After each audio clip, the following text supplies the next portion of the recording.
Just that whenever he comes to visit, he plays this record of squid jigging music. Now, I like squid. I don't even mind jigging, but squid jigging music?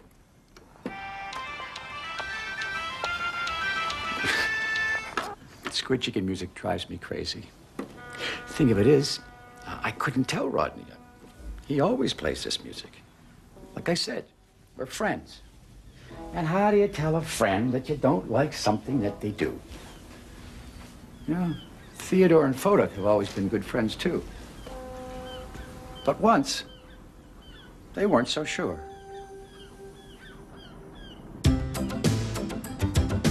It was a calm and clear day in the harbor. Theodore and Fodak were returning from taking a small cargo ship out to sea.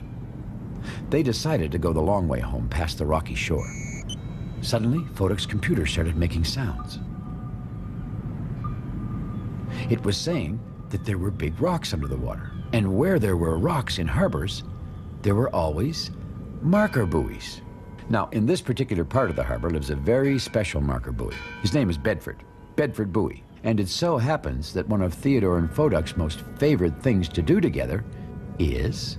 "Button Bedford!" shouted Theodore. Now, Button Bedford is a special practice that Theodore and Fodak made up just for themselves. They would pretend that they were buttoning their tow ropes onto a big ship. Except with Bedford, the two liked to make it a race. "Ready? Steady!" shouted Theodore. "Go!" called Fodak, and the tugs were off. Theodore took the lead, but Fodak zoomed right past. Now Theodore picked up steam. Fodak seemed to be out of gas. Theodore was going strong. Then Fodak came along. Now both were side by side. Would one win, or would they tie? Soon they were turning for the end, churning water as they went.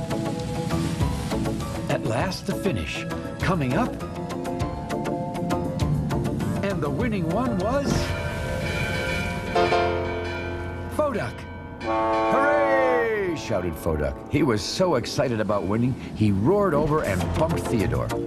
He bumped him so hard that it rattled Theodore right up to his smokestack. Theodore was very surprised. He didn't like being bumped that way. It hurt. "That's not really part of the game," he said. "But now we can be bumper buddies," said Fodak, who was still excited about winning the race.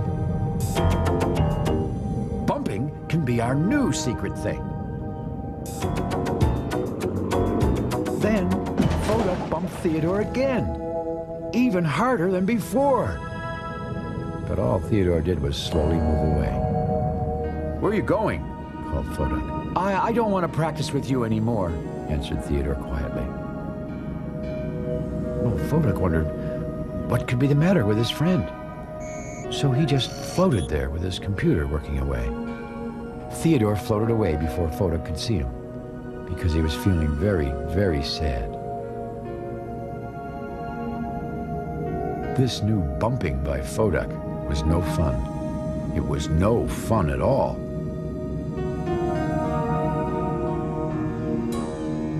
A little later that day, George was at the great ocean dock when Theodore drifted by. "I have a question," said Theodore. "Not really a question.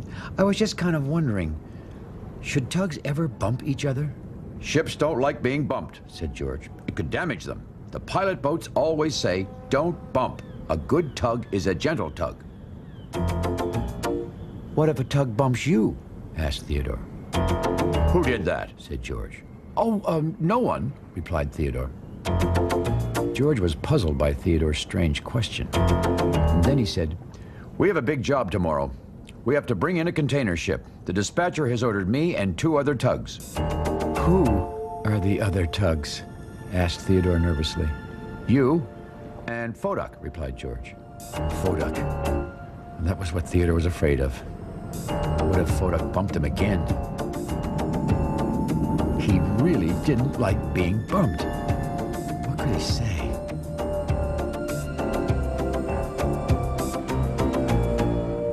The next morning, Theodore and Fodak were helping bring the ship, whose name was Gloria Cornwallis, into port.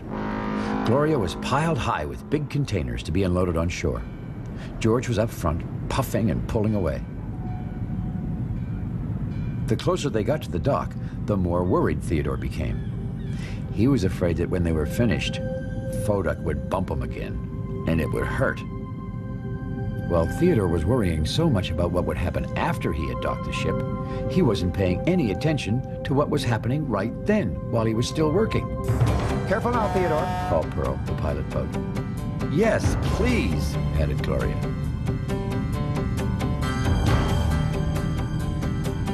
Theodore! Watch out, Theodore!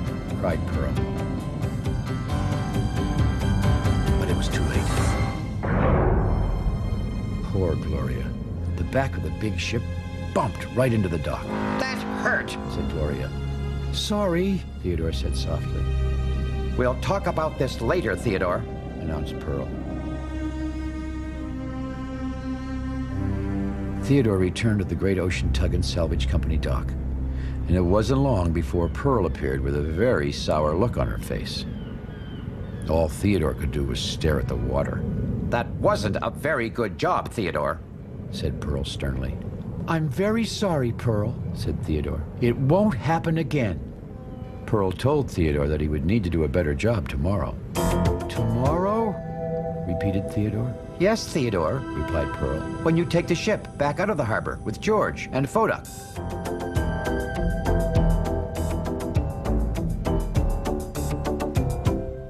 Theodore went to his secret hiding place to hide and to think. It was under an oil rig whose name is Owen. Theodore hoped that if he could hide under Owen, he wouldn't have to work with Foduck tomorrow. That way, Foduck couldn't bump him anymore. Well, who should appear but Hank? Hey, Foduck's looking for you, Theodore, said Hank. I'll go tell him I found you, he said happily. No, said Theodore, surprising Hank with how strongly he had said it. Theodore certainly didn't want Hank telling Foduck where he was. That would ruin everything. So he said to Hank, Hank, do you want to practice buttoning Bedford with me? Hank knew it was a special thing that only Theodore and Foduck did together. Would I ever? He said, and the two tugs headed off together.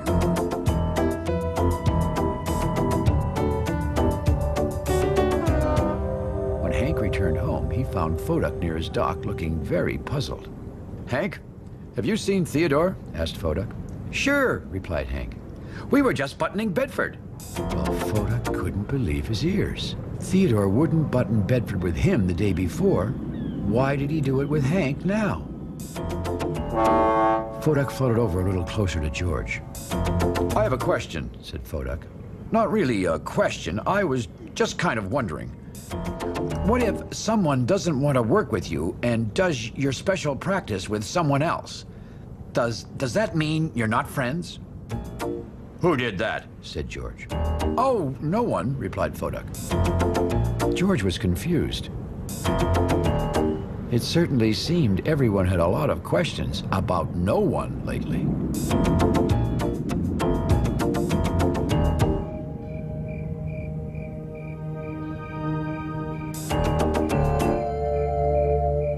It was getting late. The sun was setting over the harbor, casting scary shadows beneath Owen the oil rig. Theodore was wondering how long forever would be, for that was as long as he thought he would need to hide. Suddenly, he heard a creaky sound. Owen, is that you? He called softly. Owen? But Owen was sound asleep. Theodore saw an especially scary shadow heading straight for him. Hi, Theodore. Theodore nearly jumped out of his bumpers. It was Foduck. Theodore, are you still my friend? Well, Theodore didn't answer right away. Then Foduck gave him a little pump. Theodore backed slowly away from Foduck and said, Foduck, I'm not your friend anymore. Now, I'm still not sure if Theodore really meant to say that he wasn't Foduck's friend anymore. He just didn't want Foduck to bump him again, because his bumps really hurt. And he didn't know how else to say that to Foduck. Well, Foduck was so sad and upset about not being Theodore's friend, he didn't know what to say either. So he just turned and floated silently for home. Theodore was every bit as sad and upset as Foduck, but all he could think about was what would happen tomorrow when the two tugs would be working together. Would Foduck bump him again?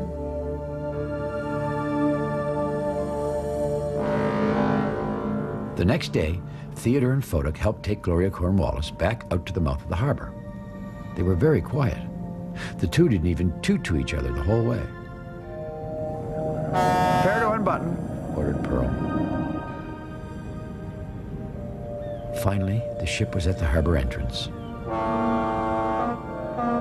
Theodore and Foduck tooted their goodbyes and headed toward the rocky shore. The two tugs drifted along, neither saying a word. Suddenly, Foduck's computer made a single loud sound. Sure enough, they were right near Bedford Buoy. It's a good day to button Bedford, said Foduck hopefully. but I guess we can't since we're not friends anymore. Theodore was silent for a long time. Then he gathered his courage. Foduck, I just don't like it when you bump me, Theodore said quietly. It hurts. Well, that made Foduck sad. I didn't mean to hurt you, Theodore, Foduck said. I only thought it was fun. Why didn't you tell me you didn't like it? I was afraid that if I told you how I really felt, you wouldn't be my friend anymore, answered Theodore. From now on, Foduck said finally, let's promise to tell each other if we don't like something the other one is doing.